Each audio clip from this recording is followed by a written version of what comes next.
नमस्कार मित्रों, स्वागत है आप सभी का आपके अपने प्लेटफॉर्म हेलो शिक्षा पर। जैसा कि पता ही होगा, कुछ लोग को पता होगा, कुछ लोग को नहीं पता होगा कि आपका पेट का एग्ज़ाम 28 और 29 अक्टूबर को कंडक्ट कराया जाना है। मतलब ये सितंबर चल रहा है, अगले महीने आपका एग्ज़ाम होना है 28 और 29 अक्टूबर को पेट का। पेट वो एग्ज़ाम है, जिन्हें नहीं पता बता दूँ, जो मतलब ये प्राइमरी एलिजिबिलिटी टेस्ट है, एक यूपी में कंडक्ट कराया जाता है, जो यूपी की किसी भी सी या डी ग्रुप के वैकेंसीज के लिए आपको पेट क्वालिफाई करना एक कंपलसरी है। तो पेट क्यों ज़रूरी है ये आपको मैंने बता दिया कि मुझे लगता है लगभग सभी लोगों ने पेट भरा भी होगा, क्योंकि पेट के लिए क्वालिफिकेशन क्या है? पेट का फॉर्म भरने के लिए केवल 10th pass, every 10th pass student can fill the examination form of PET. तो पेट एक एलिजिबिलिटी क्राइटेरिया है, इसमें जो है कोई भी आपको जॉब नहीं मिलनी है, बस आपको ये क्वालिफाई करना है जॉब की वैकेंसीज को भरने के लिए। तो ये बातें आई होप आपको समझ आई गई होंगी। अब हम जान लेते हैं कि पेट एग्जाम का सिलेबस क्या है। और ये जानना बहुत ज़रूरी है, वरना एग्जाम में हम पढ़ेंगे क्या, लिखेंगे क्या। और बहुत सारे लोगों को पता भी होगा जो तैयारी अपनी स्टार्ट कर दिए होंगे पेट की, लेकिन बहुत सारे लोग ऐसे भी होंगे जिनको नहीं पता होगा। तो आपके पास लगभग 2 महीने का समय है, जो कि पर्याप्त है। पेट का सिलेबस वैसे बहुत ब्रॉड है, लेकिन अगर स्मार्ट स्टडी की जाए तो 2 महीने का समय पर्याप्त है आपको पेट का एग्जाम क्रैक करने के लिए। तो चलिए डिस्कस कर लेते हैं पेपर के बारे में। तो प्रश्नों की संख्या होती है पेट के एग्जाम में 100, और समय कितना होता है? 2 घंटे, यानी कि 120 मिनट। और पूर्णांक भी 100 होता है। तो 100 क्वेश्चन 100 मार्क्स के, यानी हर क्वेश्चन कितने मार्क्स का होता है? 1 मार्क्स का। ठीक है। फिर 2.5 घंटे आपको समय मिलता है, सॉरी 2 घंटे समय मिलता है, यानी 120 मिनट। तो हर क्वेश्चन को अगर आप 1 मिनट भी देंगे तो आपका 20 मिनट का भी बच जाएगा। वैसे मैथ्स के जो क्वेश्चन आते हैं उसमें थोड़ा समय लगता है, डीआई के क्वेश्चन में समय लगता है, बाकी हिस्ट्री वगैरह तो काफ़ी जल्दी हो जाती है। तो 2 घंटे का समय है, 100 क्वेश्चन है और 100 मार्क्स के हैं। ठीक है। अब विषय के आधार पर देख लेते हैं किस विषय से कितने क्वेश्चन पूछे जाते हैं। तो भारतीय इतिहास यानी इंडियन की हिस्ट्री से क्या क्या पूछा जाता है, आइए एक एक करके देख लेते हैं।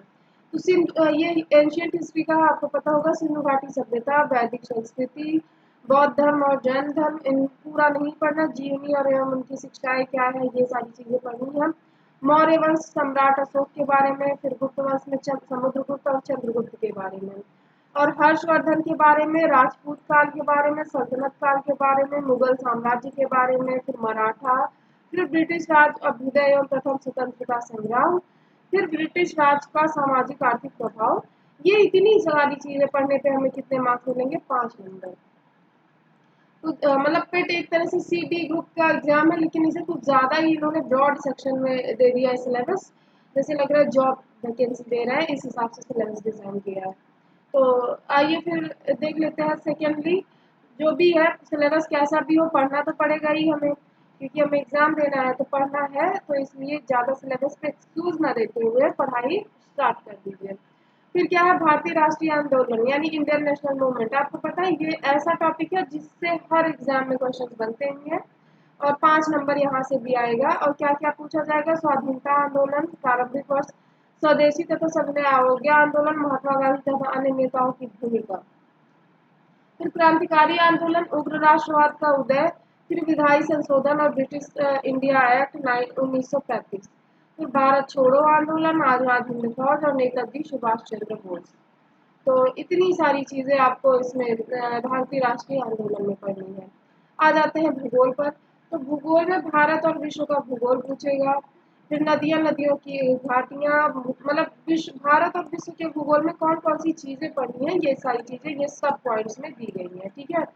तो क्या क्या पढ़ना है? नदियाँ और नदियों की घाटियाँ, भूजल संसाधन, पर्वत पहाड़ियाँ तथा हिमनद, मरुस्थल और शुष्क क्षेत्र, वन और खनिज संसाधन, विशेषकर भारत में खनिज संसाधन। ठीक है।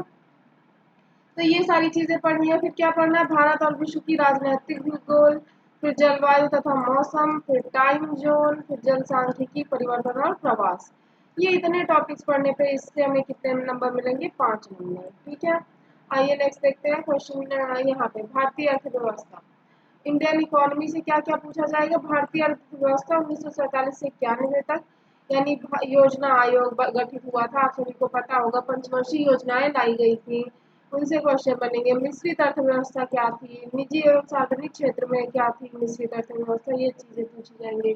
फिर हरित क्रांति हुई, आपको पता है हरित क्रांति एक ऐसा मोड़ आया भारत में जिससे भारत में बहुत सारी चीजें परिवर्तित हुई। पहले लोग हमारे पास खाने तक को अनाज नहीं था, फिर यहाँ से निर्यात तक होने लगा। वो किसकी देन थी? हरित क्रांति की। तो ये चीज यहाँ से भी क्वेश्चन बनेगा।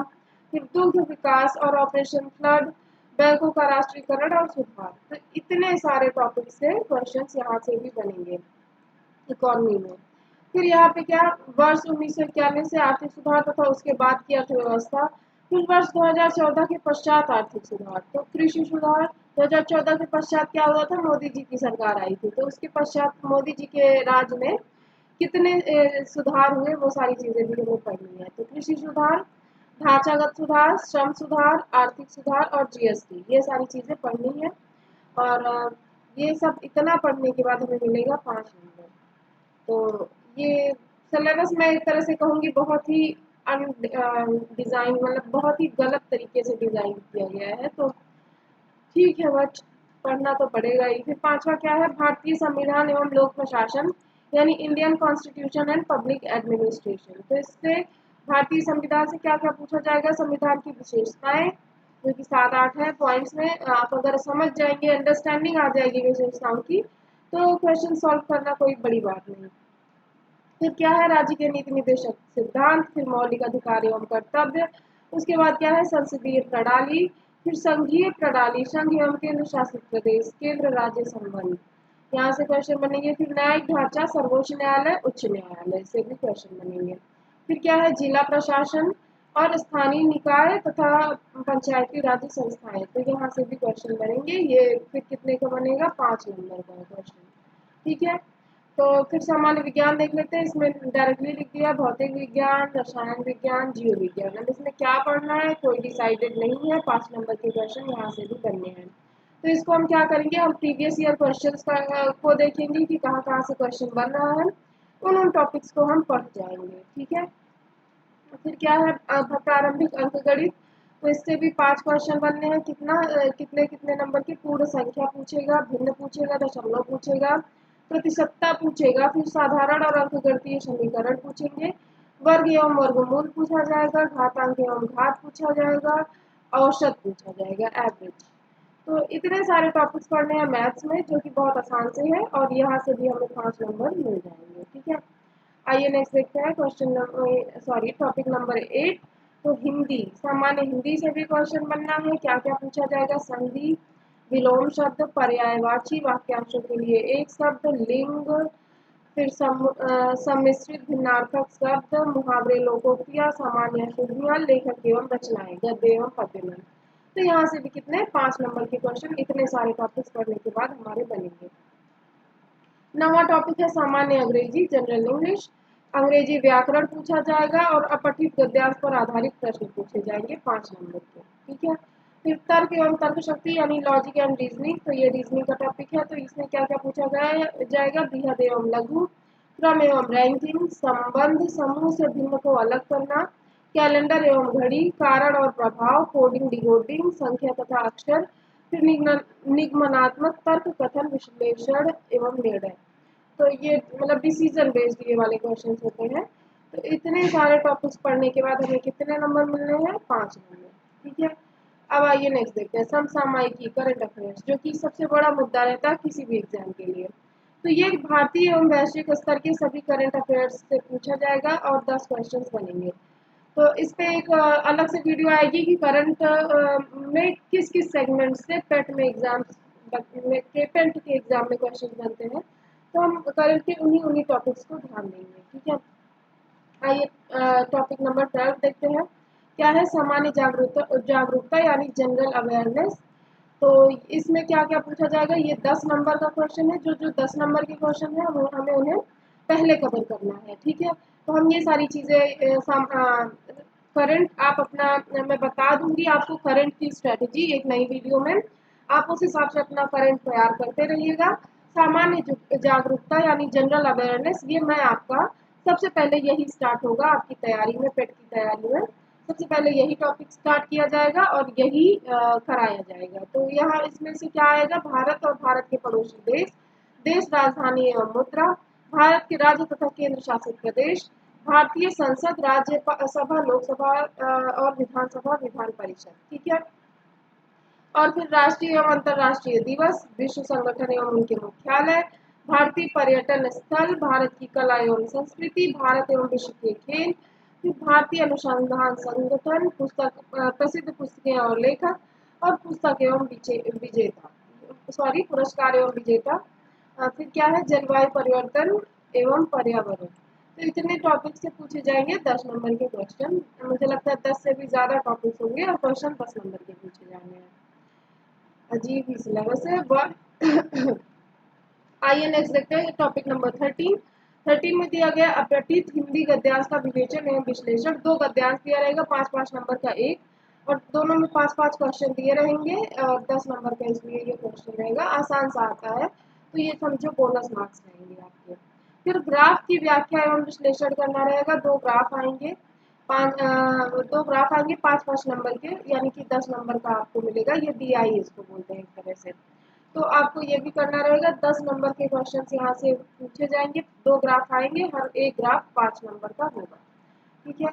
15वां टॉपिक क्या है, तालिका की व्याख्या एवं विश्लेषण। 2 तालिकाएं दी जाएंगी, ये भी 10 नंबर का क्वेश्चन रहेगा। 5-5 नंबर के एक एक रहेंगे। DI ये है, यानी कि इसी में तालिका दिया रहेगा, उसका विश्लेषण करना रहेगा। तो ये सारी चीजें हैं। फिर शर्तें क्या क्या है, 1 से 9 पर अंकित शैक्षणिक विषयों से संबंधित प्रश्नों की कठिनाई का स्तर यानी कि लेवल NCERT द्वारा निर्धारित सेकेंडरी सीनियर सेकेंडरी स्तर का होगा।